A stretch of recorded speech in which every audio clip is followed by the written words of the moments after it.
From the studios of the Department of Communication in Phillipsburg, welcome to Prime Minister Talks with Honorable Prime Minister Sylvaria Jacobs. Welcome to the first episode of Season 3 of Prime Minister Talks. I am Sylvaria Jacobs, Prime Minister of St. Martin, and today I felt it important, in fact, very important, to just talk to you, the people of St. Martin. We are at the beginning of January, in the first week, and already, even though it's been a week since the start of the new year, some are already losing hope. It is important for me as your leader to reinstill that hope that is the core of who we are as a people of St. Martin. In my New Year's address, I spoke to us talking about the reality of life, highlighting the importance of family, of safeguarding our mental health, and ensuring that we are protecting the most vulnerable people within our society, especially women and children.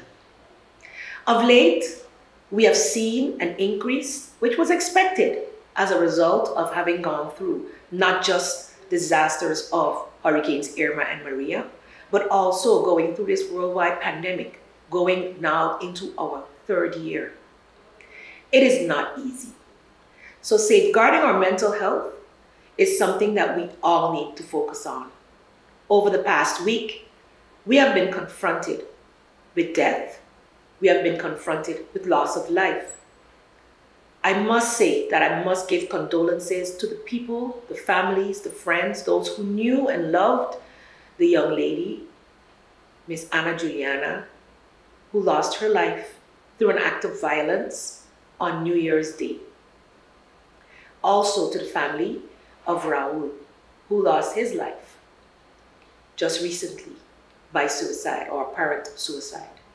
These are hard-hitting deaths for the entire community. But of course, the family members and loved ones feel it even more. My heartfelt prayers and condolences go out to each and every one of you, as well as prayers for strength and courage and hope. I believe it is something we all need as St. Martin, the island. Over Christmas, I must say that I have made a transition in life. Over the past 2 years, I have been transitioning into a newer, stronger person. No one could conceive of what you can deal with until you have to deal with it. And I must say, going through that pandemic back in 2020 taught me a whole lot. Personal growth has been basically the order of the day for me, and I believe all of St. Martin. The first time that I had to deal with personal growth was with the death of my mom. It was in 2012, and I was Minister of Education. I didn't stop. I continued to work. And then suddenly it hit me. But do you know what also hit me? Was that it was something I had dreaded my whole life, and yet here I was able to function, able to work, able to help others. And so that's why I'm asking you today that despite whatever you're going through, know that the strength to persevere comes from within. You must know who you are, have a strong and abiding faith in yourself and in God, or whomever you believe in, because at the end of the day, that higher power imbues you with that faith to be able to go on. Love and gratitude also play a big role in how we survive the tough days, the tough minutes, the tough hours, and how we move on. Because at the end of the day, we must all find a way to be able to move on. Life is precious. And the tough things that we face should be seen as stepping stones to be stronger, to be more resilient, to grow. And that is what I've learned over the past 2 years as your Prime Minister. Every day I wake up, I am faced with the fact that if it's to be, it's up to me. And it is up to me not only to do, not only to plan, not only to execute, but to inspire. And that's one of the main reasons I have this program. To be able to have a platform to reach you in your individual homes on a casual basis, on a basis of human-to-human contact, where I can ask you to look inside yourself and reflect. Part of my growth over this past 2 years has been focusing on inner strength, focusing on who I am, and looking back over the years at the lessons I've learned. And I must say, I've learned a lot. And following lately on this personal growth has been a lot of meditation and prayer, positive thinking, positive thoughts, even in the toughest hours. And a quote that I want to really highlight to you as a woman that I've looked up to all my life, Oprah Winfrey, and seeing her road, seeing her journey, and this thought, this quote that she has: be thankful for what you have and you'll end up with more. If you concentrate on what you don't have, you will never ever have enough, unquote. And that is exactly where we are today at St. Martin. We can focus on, I have it hard, I lost my job, someone for me passed away, I can't go on. Or we can say, I am still alive. I have breath. That's the first thing that I do each morning when I awake, is give thanks. Living in gratitude has transformed my life. Living in gratitude means that even in the midst of any storm, we give thanks. And we can find these back to our very own Bible verses. Give thanks. Give thanks. In all things, give thanks. Because for some way and in some fashion, God is preparing you to take you to the next level of your life. So with that, I want to imbue you with that same type of hope. A hope for a stronger individual, so a stronger me, a stronger you, so that collectively we can be stronger for the entire country and the community. I'm going to round off this first segment by asking you to look deep within yourself. Take time during this short break before I come back to think about at least 3 things that you are thankful for.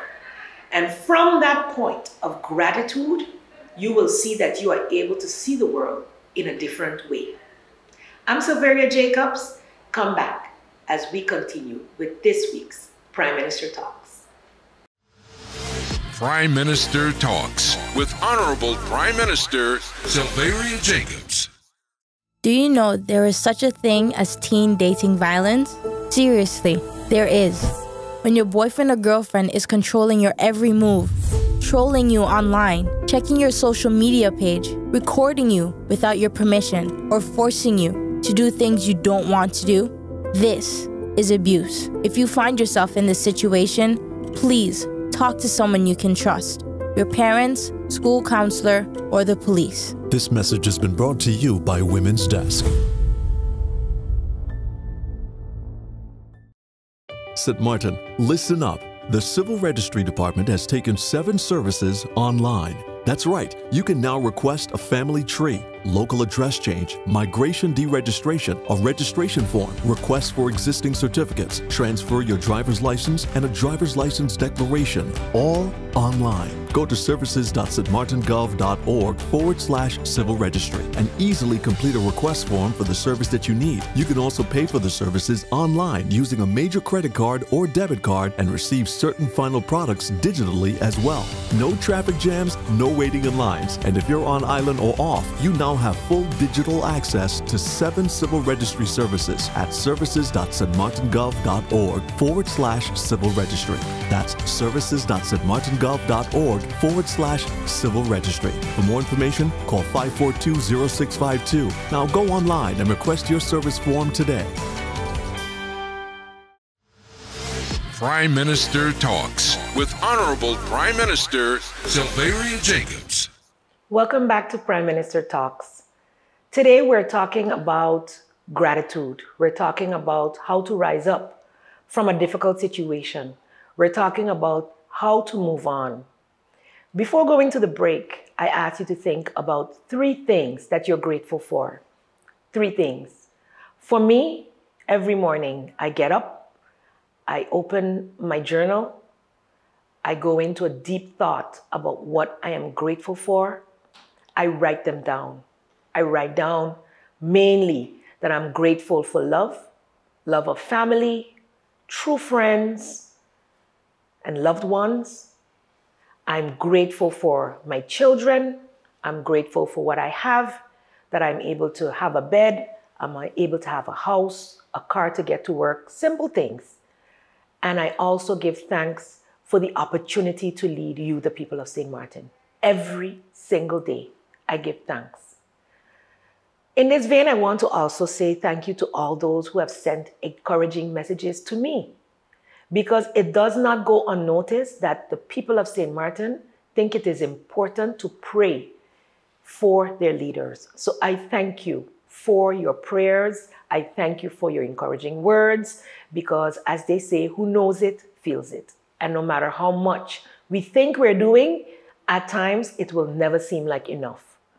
So in giving thanks for family, I mentioned in the first segment that I went through a transition over the Christmas holidays.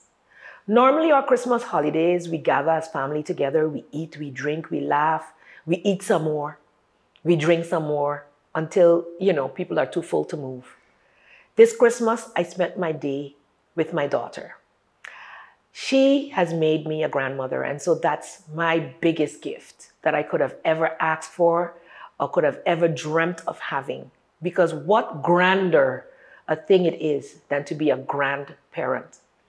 I transitioned into that, and so many people sent me messages, and the most significant one was that in this moment, you can understand now what the word grand means in grandparent.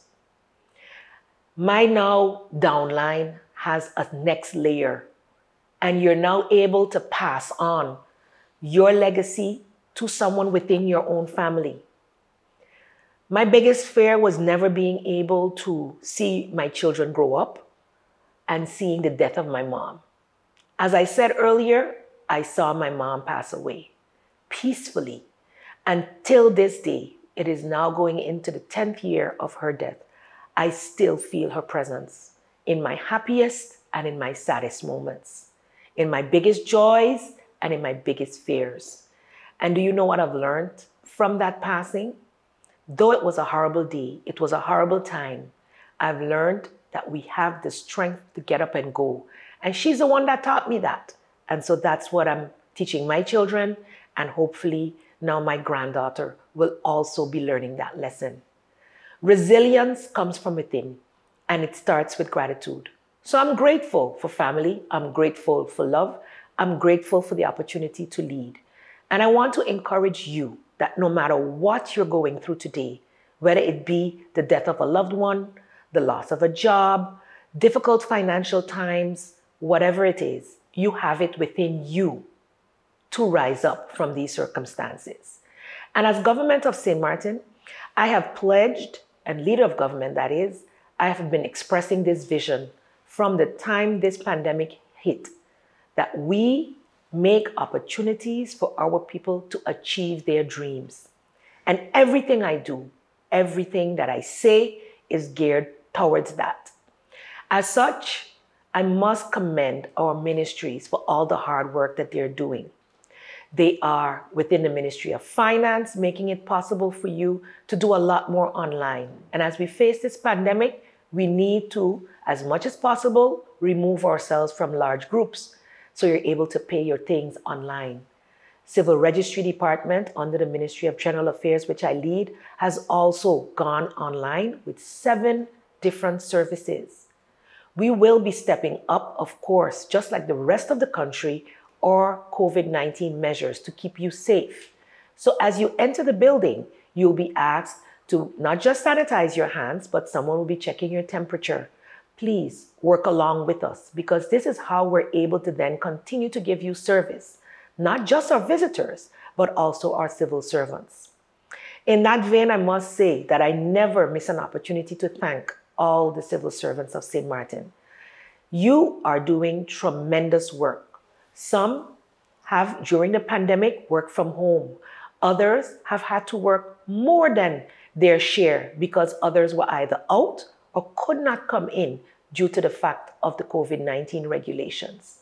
We want to be able to continue to give service to the people of St. Martin. So I beg you, I ask you, not just on the job, but also in your personal lives when you leave the job, to maintain the strictest possible COVID-19 protocols in your homes, in your cars, if you're taking public transportation, when you go to the bank, the supermarket, anywhere you have to go, when you go to restaurants, when you go out, please remember, you cannot be not observing the protocols at night and then come to the job and then, let's call it, pretend to be safe. You have to make sure that you are safe 24 hours a day. And that ensures that we get out of this serious spiral in cases as soon as possible. What our Minister of VSA is doing to assist in social services, health, and labor is commendable. I must say I'm super proud of this Council of Ministers, and I thank them for all their hard work. The minister constantly is updating the public, and he is telling us, which we must adhere to, is that we're stepping up the inspections as it relates to COVID-19. So it's not only rolling back at night. We have to be vigilant all day. So ensure that even as we are preparing to progress, to be faithful, to be grateful, that we act as if we're faithful and grateful, that we act as if we care about what happens in St. Martin. We are a resilient people, and it is only us, it is we who will get us out of this pandemic by our behavior, by our actions, and by our patience. We must be patient with each other. We must be patient with our family members, and we must be able to recognize that every action does not require a reaction. It is sometimes the strength of you to be able to forgive someone their trespasses that allows peace to reign. So we're rounding off segment 2 of this Prime Minister Talks for today, the first for season 3. And I want to remind you that the power for all change lies within you. The power for all change lies within you. Be the change you want to see. It is better to act than to complain. I've learned this throughout my life. It is one of the teachings of my mother, my late mother, Nadia, and it is something that has propelled me to where I am today. From a poor girl in Cold Bay to sitting in this seat to be able to have the opportunity to lead you. And if it can work for me, it can work for you. Come back. This is Prime Minister Talks. Prime Minister Talks with Honorable Prime Minister Sylvaria Jacobs. Are you planning on getting married? When getting married on St. Martin, you have to submit a marriage intention by the civil registry. This can only be done by 2 persons of opposite sex. This request, whether in person or in writing, must be submitted at least 14 days before the date of marriage. During that time, the civil registry verifies the marital status of each individual getting married. If the marriage does not take place within 1 year, the marriage intention process has to start over. The following documents needed are a detailed birth certificate. Unmarried persons must present a declaration of marital status. If widow, a death certificate. If divorce, a divorce certificate. All documents must be originals, not older than 3 years, and may require legalization. Additional information and documents needed are passport copies of the bride, groom, and witnesses. All foreign documents must be translated in Dutch or English. The price for contracting marriage depends on your choice of location and day of the ceremony, whether at the marriage hall or away from the marriage hall, and will be minimum 315 guilders or maximum 725 guilders. Non-Dutch nationals requires attending an interview at the immigration department. Marriages will be performed after all documents are found correct by the civil registrar. The law separates church from state. Witnesses are minimum 2 and maximum 6. Please contact the Civil Registry Department for more information before planning your marriage. Prime Minister Talks with Honorable Prime Minister Sylvaria Jacobs.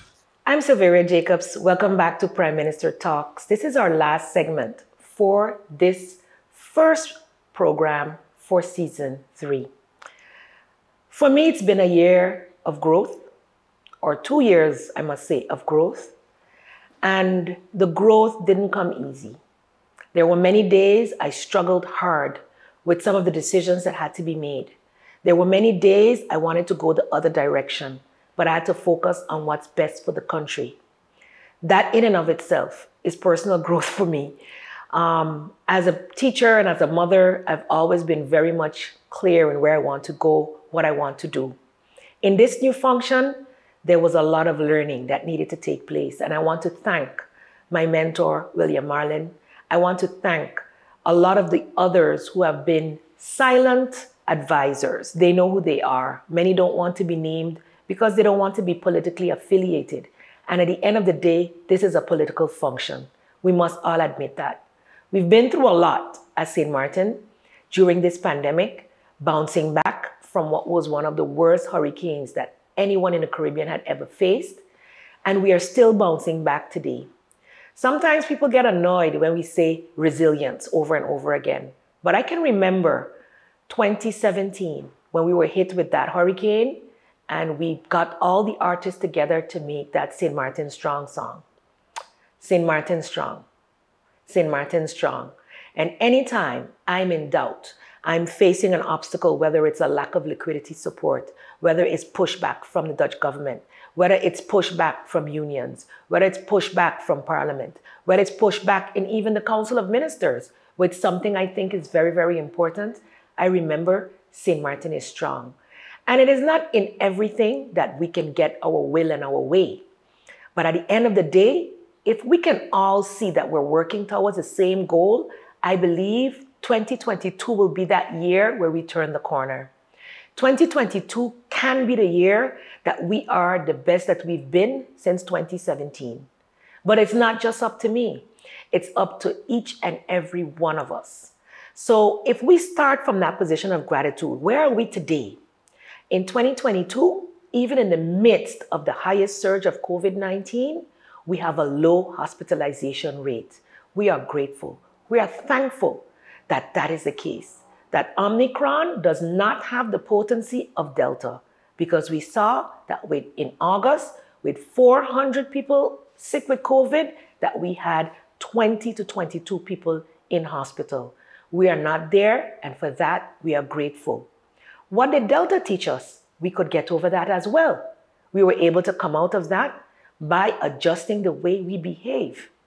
Now, even though we're not dying at the rate that we did with Delta, does that mean now we can just go out there and act willy-nilly crazy? No. Do we have to completely stop moving? No. That was our 2020 actions. Today, in 2022, we have had 2 years straight of dealing with this virus.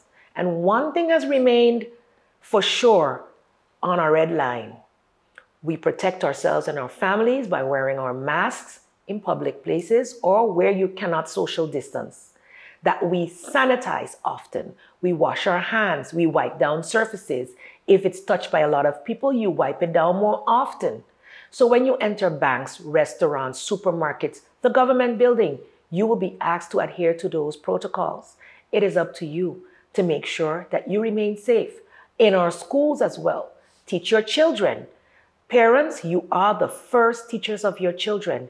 Teach them how to be safe in public situations and also at home. Never take anything for granted. With the current spread, we're seeing that it is mostly community, the family gatherings, at home.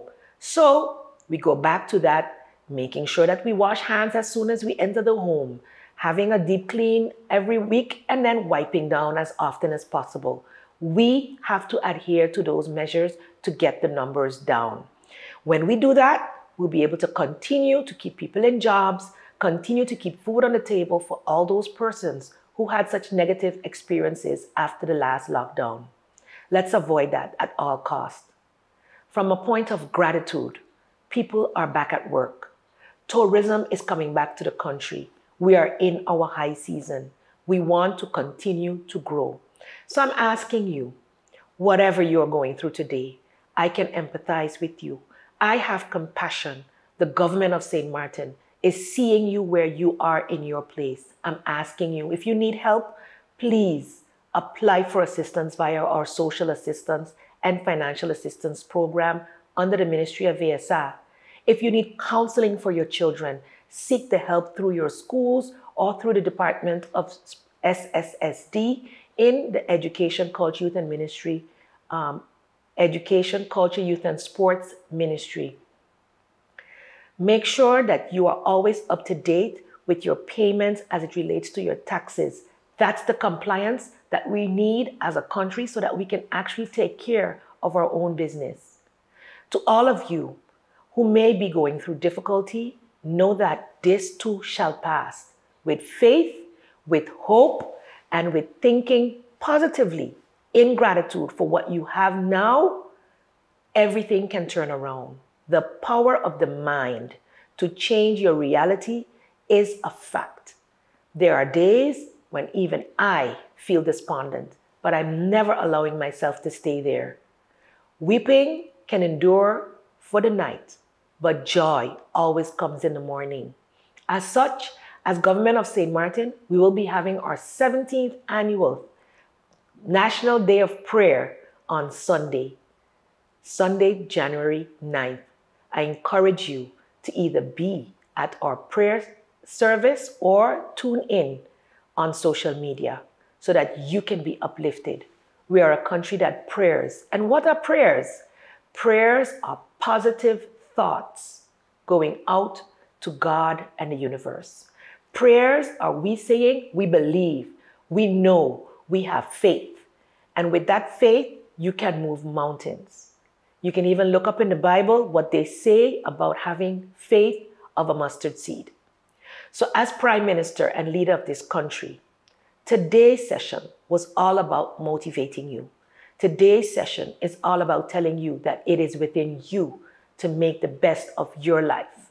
Look inwards, find who you are, find your dream, and go for it. Government of St. Martin is always going to be there to support you. I'm Sylveria Jacobs. Thank you for joining me. This has been Prime Minister Talks.